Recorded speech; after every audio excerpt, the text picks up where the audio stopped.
week's episode of Dragon Ball Super, Goku, Black, and ZAMAS have fused, officially becoming Fusion ZAMAS, and they display their godlike power by completely wrecking Goku, Vegeta, and Trunks in the ultimate battle between gods. That preview for the very next episode, you know, I don't even care that it completely spoiled that big plot element.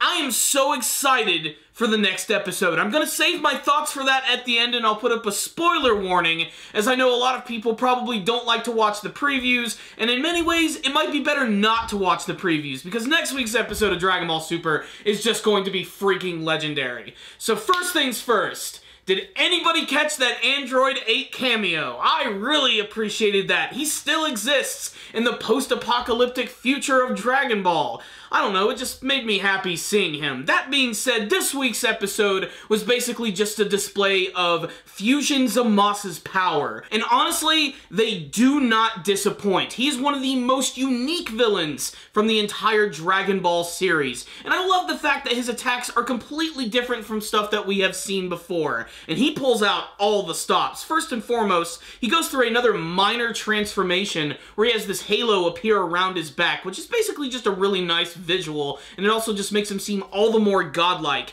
He then starts summoning all of this purple lightning, which can completely obliterate anything it touches. He has this other attack, which are known as the Blades of Judgment. He actually summons these red blades, which are made out of ki, which fly around, slamming into anything, and if they get stuck in the ground, they detonate and cause a massive explosion. This attack wrecks Goku and Vegeta multiple times. There's one scene in this episode that's incredibly reminiscent of when Teen Gohan was fighting against Perfect Cell, and they were fighting back with the Kamehameha Blast and Cell using one of his ki blasts, and then you had the ghost of Goku actually helping out his son. In this episode, it's Trunks, who is still just managing to be able to fight back against Fusion ZAMAS, which is a little strange, but we still don't really know the secrets behind his brand new powers, whatever the hell they may be. They still are not getting into any of that.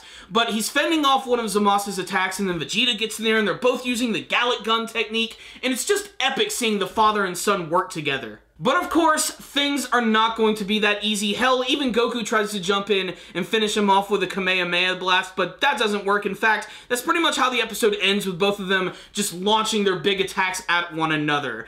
Now, the next episode is when things get insane. So, if you don't want to know about the next episode, go ahead and skip ahead into the video to the time that you see below, because next week things are going to get crazy. Okay? You gone? Alright, here we go. Next week's episode of Dragon Ball Super, Vegito is officially returning. Goku and Vegeta are going to fuse with the earrings and become Vegito, and they're going to be a Super Saiyan God, Super Saiyan Blue, Super Saiyan, Super Saiyan, Super Saiyan, Super Saiyan, Super... Am I excited? More so than I think I've ever been in the entire Dragon Ball Super series. It has been so long since we saw Vegito, and to see him as a Super Saiyan Blue is going to be incredible. It also looks like Fusion ZAMAS is also going to go through some strange changes, pulling off a Two-Face, where like one half of him is completely purple and almost melting away, and he has like these huge, super big, beefy arms. Not to mention the animation for the next episode just looks like it's going to be destructive, explosive, and oh so manly. We might even see some brand new techniques. Now, the thing is, because Goku and Vegeta are going to become Vegito, how are they going to get out of this transformation? Obviously, they're probably going to use the Dragon Balls to make this a reality, or we might actually be stuck with Vegito for a while. Or they might just have another ridiculous MacGuffin to pull these two characters apart like they did during the whole Majin Buu arc. Still, I'm excited to see the return of Vegito. While I would have liked to see Gogeta instead and see them do the fusion dance, I'm still really excited to see what they're going to do with this. If anything, this has got to be the most hyped battle in Dragon Ball Super thus far. Also making sure to let us know that Fusion ZAMAS is a villain that is not to be messed with. Clearly the most powerful villainous force that we've seen in the series thus far. He barely even has to use his hands to fight with all of his destructive power, but it looks like things are going to get more raw in next week's episode as he goes hand-to-hand, god power to god power, two fused beings, in the ring, cage match, make your bets, So what's the rundown on this week's episode of Dragon Ball Super? What can I say? This week's episode was great. It was an awesome display of villainous power, and I love the fact that ZAMAS has a lot of unique abilities. Not just the lightning and the freaking blades of death that explode, but he seems to have some sort of weird freakish variant of the Susanoo. He actually is able to summon this giant Keybird, which has like a monstrous human-looking face that both Goku and Vegeta managed to plow into and destroy its inner core, which actually looks way too much like the Shikon Jewel from Inuyasha. That being said, this is just another reason why Fusion ZAMAS is so unique. Not only is he a really striking and interesting looking villain when compared to the previous ones we've seen in the show,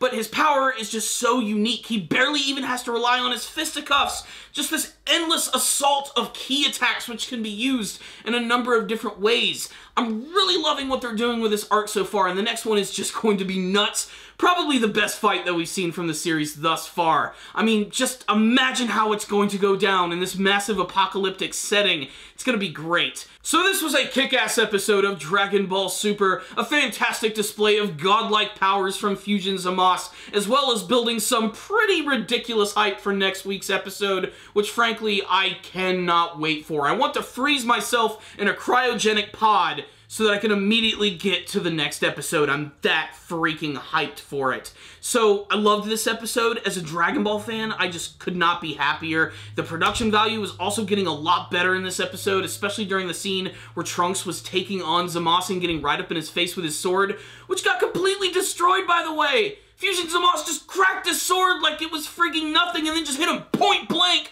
with a massive ki blast.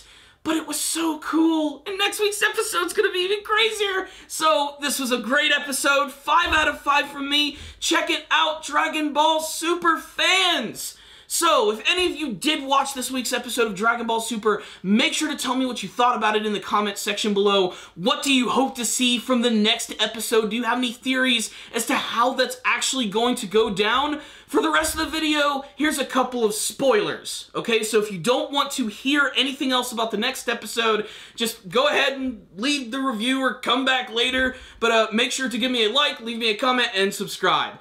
So, what's going to happen when Vegeta actually decides to fight back against Fusion ZAMAS? How are they going to be able to contend with him? Of course, the fact that they're fused means they're going to be incredibly powerful. Vegeta was one of the most powerful characters, period, from the series. But is he going to display a brand new technique? Or are they even going to go even crazier? Is he going to become some new form of Super Saiyan? Could Goku actually use the Kaioken technique when he is fused with Vegeta? We know that Vegeta has not trained using Kaioken. Could his body, his new godlike powers and fusion form actually sustain the Kaioken? Since it's two god bodies actually doing it, does that mean they could become even more powerful?